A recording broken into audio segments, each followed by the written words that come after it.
नमस्कार। आज अपन ब्रिटिश संविधान में प्रिवी काउंसिल या प्रिवी परिषद के बारे में अध्ययन करेंगे कि संविधान में, ब्रिटेन के संविधान में या ब्रिटेन की शासन व्यवस्था में इस संस्था का क्या योगदान है, क्या कार्य है, इसका गठन कैसे है, उत्पत्ति और विकास के बारे में सबसे पहले अपन देखते हैं। तो प्रिवी परिषद नामक जो संस्था है, इसका विकास कैसे हुआ है, इसकी उत्पत्ति कैसे हुई। तो सबसे पहले अपन देखते हैं नॉर्मन काल। ये 1066 ईस्वी से 1153 ईस्वी तक रहा है। जैसा कि अपने को पता है कि ब्रिटेन में राजतंत्रात्मक व्यवस्था है, हालांकि अभी वर्तमान में वो संवैधानिक राजतंत्र है, जो 1688 की गौरवपूर्ण क्रांति के बाद शुरू हुआ था, जब राजा ने जो अपनी शक्तियां थी वो सारी किसको दे दी थी, संसद को दे दी थी। और उसके बाद से ही एक तरीके से जो निरंकुश राजतंत्र था वो संवैधानिक राजतंत्र में उसका बदलना शुरू हुआ। तो इससे पहले जो नॉर्मन काल है, जो 1066 ईस्वी से 1153 ईस्वी का, इसमें एक संस्था हुआ करती थी, क्यूरिया रेजिस। संस्था का नाम था क्यूरिया रेजिस। और उस समय जो ब्रिटेन के राजा थे उनके लिए एक तरीके से परामर्शदात्री संस्था थी। राजा के कार्यों में, चाहे वो प्रशासनिक कार्य हो या न्यायिक कार्य हो, उनमें परामर्श देने का कार्य ये संस्था करती थी। लेकिन धीरे धीरे क्या हुआ कि इसके सदस्यों की संख्या में काफ़ी वृद्धि हुई, सदस्य संख्या में वृद्धि हुई। क्योंकि देखिए, सदस्य संख्या में वृद्धि होने से किसी भी संस्था का क्या हो जाता है, महत्व कम। यदि कोई परिषद है या फिर कोई जैसे अपन मंत्रिमंडल में ही देखें या फिर कोई भी संस्था हो, तो जितनी ज़्यादा सदस्य संख्या कम होगी वह उतनी ज़्यादा प्रभावशाली होगी। तो धीरे धीरे इस क्यूरिया रेजिस नामक संस्था की जो सदस्य संख्या थी उसमें वृद्धि होने से एक नई संस्था बनी। क्योंकि इतने सारे सदस्यों से एक साथ ब्रिटेन को जो राजा था वो परामर्श नहीं कर सकता था, सलाह मशविरा नहीं कर सकता था, इसलिए एक नई संस्था उत्पन्न हुई और इसका नाम था प्रिवी काउंसिल। अब प्रिवी काउंसिल में जो सदस्य थे उस समय सदस्यों की संख्या क्या थी, कम थी। इसलिए राजा के लिए इस प्रिवी काउंसिल नामक संस्था से परामर्श करना क्या हो गया, आसान हो गया। और ये राजा को परामर्श देती थी प्रशासनिक कार्यों में भी और न्यायिक कार्यों में। राजा इसके परामर्श से कार्य करता था। लेकिन अपन देखते हैं कि एक ऐसा समय भी आया कि प्रिवी काउंसिल में भी सदस्य संख्या बढ़ती गई और सदस्य संख्या बढ़ने के कारण धीरे धीरे इसका भी पतन हो गया और एक नई संस्था का उदय हुआ जिसका नाम था कबाल। यानी ये सदस्य संख्या अधिक होने के कारण राजा ने फिर थोड़े कम सदस्य लेकर एक नई संस्था बना दी जो प्रचलन में, जिसका नाम आया कबाल। और इस कबाल से ही ब्रिटेन में मंत्रिमंडल का विकास हुआ है या निर्माण हुआ है। यानी ब्रिटेन के संविधान में कहीं भी मंत्रिमंडल जो लिखित पार्ट है उसका उल्लेख नहीं मिलता। तो इस कबाल नामक जो संस्था थी, सदस्य संख्या कम होने के कारण यही बाद में क्या बन गई, मंत्रिमंडल बन गई। तो वर्तमान में यदि अपन प्रिवी परिषद की जो बात कर रहे हैं तो वो क्यूरिया रेजिस नामक संस्था से इसका जन्म हुआ। हालांकि वर्तमान में कहीं पर भी उल्लेख नहीं है, लेकिन वर्तमान में यदि अपन देखें तो ये प्रिवी जो काउंसिल है वो कबाल के माध्यम से मंत्रिमंडल का रूप ले चुकी है। लेकिन अभी भी इसको समाप्त नहीं किया गया है। ये नहीं है कि जो प्रिवी काउंसिल संस्था है वो क्या कर दी गई है, समाप्त नहीं किया गया है। क्योंकि ब्रिटेन के जो लोग हैं या ब्रिटेन की जो जनता है या ब्रिटेन में जो परंपराएं हैं, जैसे अपन ने अभी समयों में पढ़ा था कि वो लोग थोड़े रूढ़िवादी है और पुरातन जो संस्थाएं हैं उनको बनाए रखने के पक्ष में होते हैं।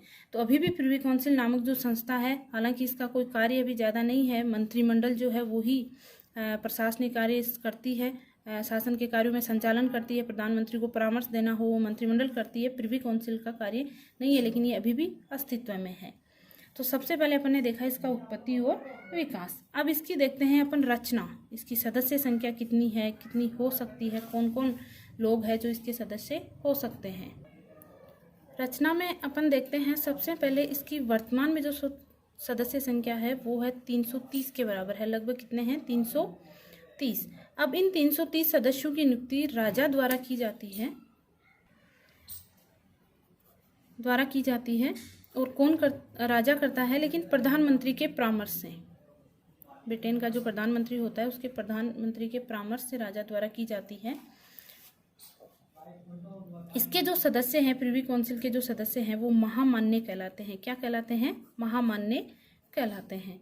और एक जो ये बात है कि प्रिवी काउंसिल के जो सदस्य बना दिए जाते हैं वो आजीवन रहते हैं। इनकी जो सदस्यता है वो क्या रहती है, आजीवन रहती है।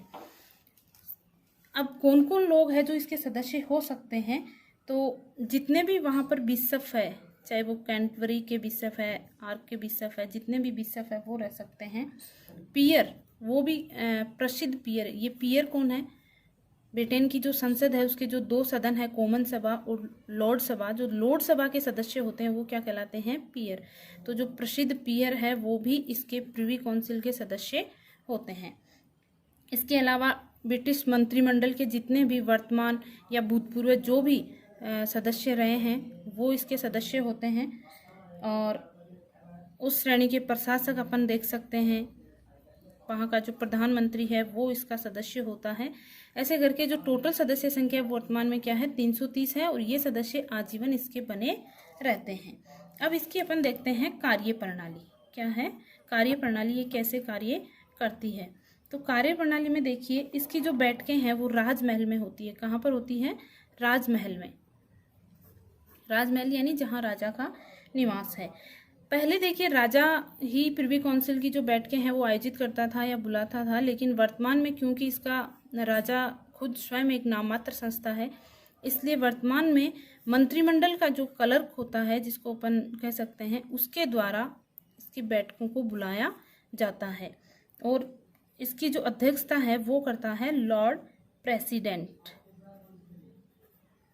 लॉर्ड प्रेसिडेंट द्वारा प्रिवी काउंसिल की जो बैठकें होती है उसकी अध्यक्षता की जाती है। लॉर्ड प्रेसिडेंट ये इसी प्रिवी काउंसिल का जो अध्यक्ष इन्हीं 330 सदस्यों में से बनाया जाता है, वो इसका सदस्य जो अध्यक्षता करता है। महत्वपूर्ण कुछ समारोह या फिर कुछ महत्वपूर्ण कार्यों के लिए ही इसकी बैठक है वो बुलाई जाती है। जैसे मान लीजिए या तो राजा का राज्याभिषेक हो रहा हो, या फिर वहाँ के राजा की क्या हो रही हो? शादी हो रही हो, या फिर राजा की मृत्यु हो जाए, तो इन्हीं कारणों से प्रिवी काउंसिल की जो बैठक है वो बुलाई जाती है। फिर अपन देखते हैं इसकी कार्य क्या क्या कार्य करती है, यानी प्रिवी काउंसिल के द्वारा क्या क्या कार्य किए जाते हैं। प्रिवी काउंसिल का जो सबसे पहला कार्य अपन ये देखते हैं कि ये राजा को संसद का, हालांकि अभी वर्तमान में यदि अपन देखें तो प्रधानमंत्री या मंत्रिमंडल ये तय करता है, लेकिन नामात्र के जो कार्य हैं कि संसद का सत्र कब बुलाना है, उसको कब आहूत करना है, इसके संबंध में ये राजा को परामर्श देने का कार्य करती है। संसद का क्या बुलाना हो? सत्र बुलाना हो, अधिवेशन बुलाना हो। दूसरा इसका जो कार्य है वो है ये मंत्रिमंडल के सदस्यों को उनके पद की शपथ दिलाती है, यानी प्रिवी काउंसिल के सदस्यों द्वारा ही ये कार्य किया जाता है। एक अन्य जो कार्य प्रिवी काउंसिल का है वो है ये कि लाइसेंस देने का कार्य भी करती है। लाइसेंस जो भी ये कार्य है वो लाइसेंस देने का कार्य भी ये करती है। इसके अलावा विभिन्न प्रकार की इसकी कुछ समितियां हैं, उन समितियों के जो भी कार्य होते हैं, विभिन्न प्रकार की जो समितियां प्रिवी काउंसिल की बनी हुई है, उन समितियों द्वारा जो रिपोर्ट दी जाती है उस रिपोर्ट के ऊपर विचार करना और राजा को उसके बारे में सलाह देना या मंत्रिमंडल को उसके बारे में सलाह देने का कार्य भी ये करती है। अब देखिए प्रिवी काउंसिल की एक प्रमुख समिति है जिसका नाम है न्यायिक समिति। न्यायिक समिति ये सबसे प्रमुख समिति है प्रिवी काउंसिल की। इसके बारे में अपन देखते हैं। प्रिवी काउंसिल की जो न्यायिक समिति है इसका जो क्षेत्राधिकार है या कार्य है ये कहाँ पर कार्य करती थी, ये देखिए, ये इसका पहले जब ब्रिटेन के उपनिवेश हुआ करते थे, ब्रिटेन का साम्राज्य हुआ करता था, तो न्यायिक समिति का जो क्षेत्र